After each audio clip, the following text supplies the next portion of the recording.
Bismillahirrahmanirrahim.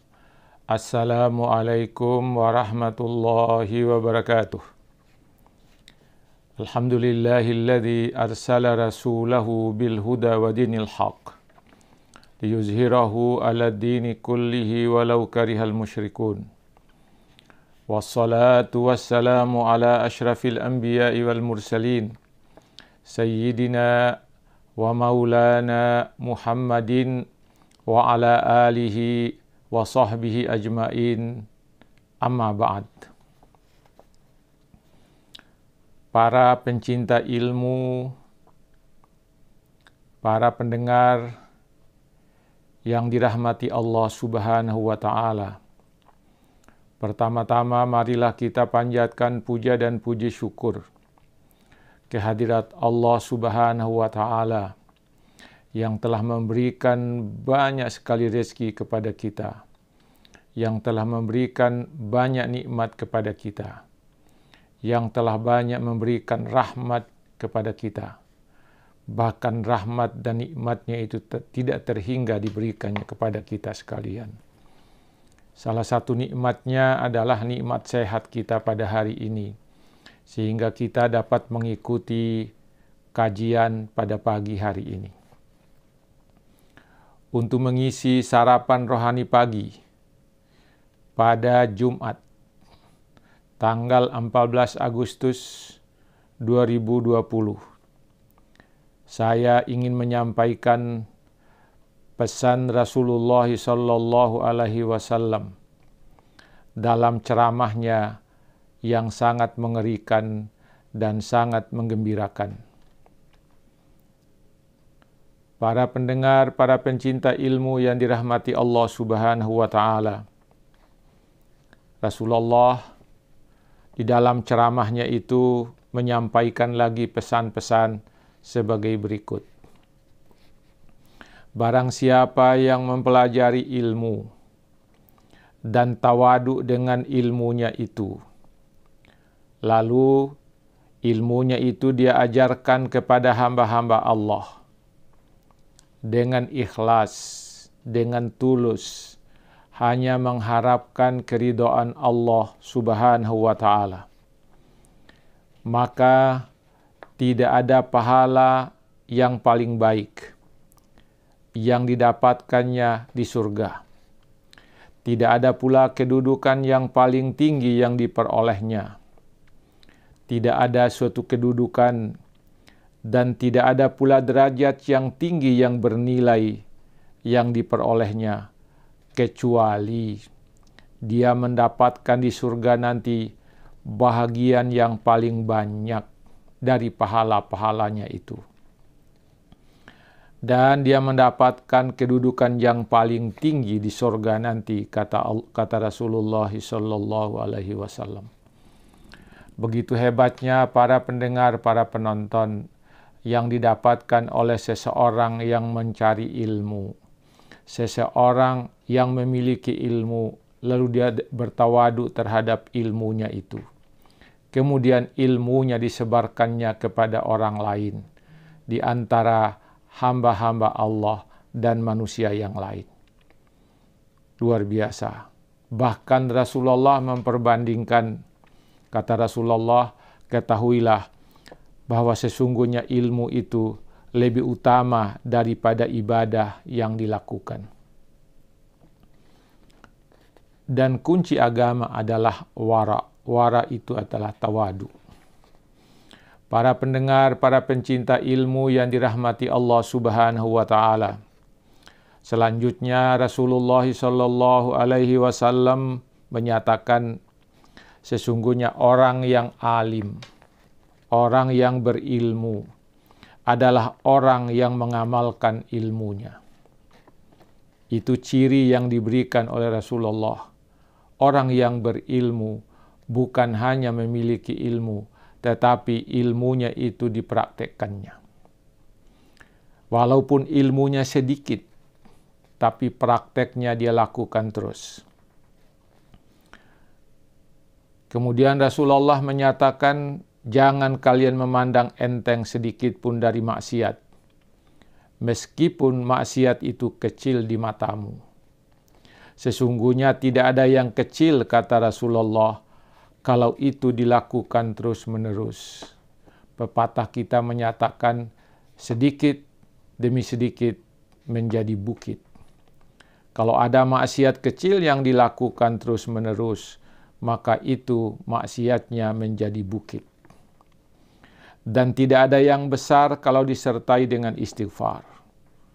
Kata beliau, tidak ada yang besar yang didapatkan oleh seseorang dari maksiatnya itu, kecuali dia memohon ampun kepada Allah. Lalu Rasulullah mengatakan, ketahuilah bahwa sesungguhnya Allah akan menanyakan kepadamu tentang amal-amalmu. Kalian akan mempertanggungjawabkan semua amal yang telah kamu lakukan di atas dunia ini. Hingga tentang menyentuh pakaian saudaramu akan ditanya oleh Allah Subhanahu wa Ta'ala. Tidak ada yang kecil yang ditinggalkan oleh Allah, apalagi yang besar. Semuanya akan dihitung oleh Allah dan kita akan mempertanggungjawabkannya. Para pendengar, para pencinta ilmu yang dirahmati Allah Subhanahu wa Ta'ala. Selanjutnya Rasulullah mengingatkan para sahabatnya dengan mengatakan, ketahuilah wahai hamba-hamba Allah, wahai sahabat-sahabatku, kata Rasulullah sallallahu alaihi wasallam, bahwa sesungguhnya seorang hamba akan dibangkitkan di hari kiamat nanti berdasarkan amal yang dilakukannya hingga kematiannya. Akan dibangkitkan mereka sesuai dengan amal perbuatannya. Kalau sampai dia meninggal dunia dia melakukan amal soleh, maka dia akan dibangkitkan dengan amal solehnya itu. Kalau dalam kehidupannya di dunia ini dia melakukan amal salah, dia melakukan kejahatan hingga dia mati, maka dia akan dibangkitkan juga dengan amal salah, dengan amal jahat itu. Kata Rasulullah selanjutnya, para pendengar, Allah telah menciptakan neraka dan surga. Neraka adalah untuk mereka yang berdosa. Surga adalah untuk mereka yang beramal soleh.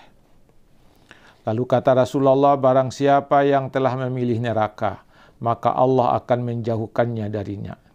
Memilih neraka. Dan Allah akan menjauhkannya dari neraka itu. Karena apa? Dengan memilih neraka, dia akan takut dengan neraka itu. Lalu dia melakukan amal soleh karena ketakutannya kepada neraka itu. Selanjutnya Rasulullah sallallahu alaihi wasallam menyatakan, ketahuilah bahwa sesungguhnya Allah telah memerintahkan kepadaku untuk memerangi manusia hingga mereka mengucapkan kalimat La ilaha illallah, tidak ada Tuhan selain Allah. Kata Rasulullah, apabila mereka sudah mengatakan kalimat itu, maka mereka aman dariku, aman darah mereka, aman pula harta mereka, kecuali sesuai dengan haknya. Dan hisab mereka setelah itu tergantung dari Allah Subhanahu wa Ta'ala. Para pendengar, para pencinta ilmu yang dirahmati Allah Subhanahu wa Ta'ala.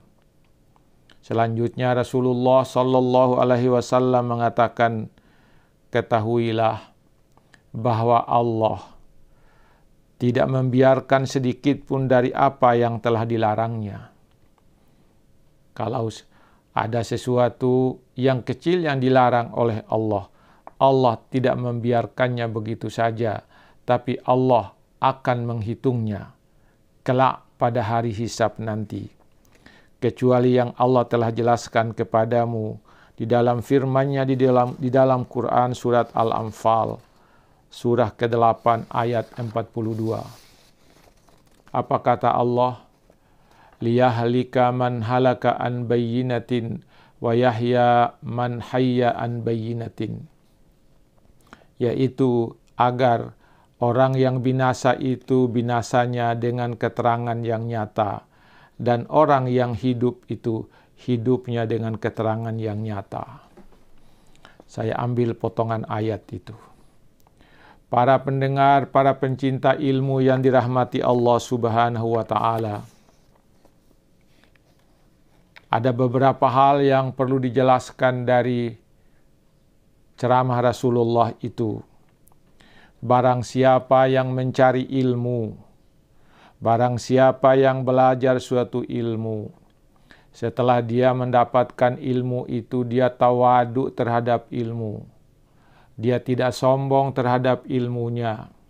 Dia tidak angkuh terhadap ilmu yang dimilikinya.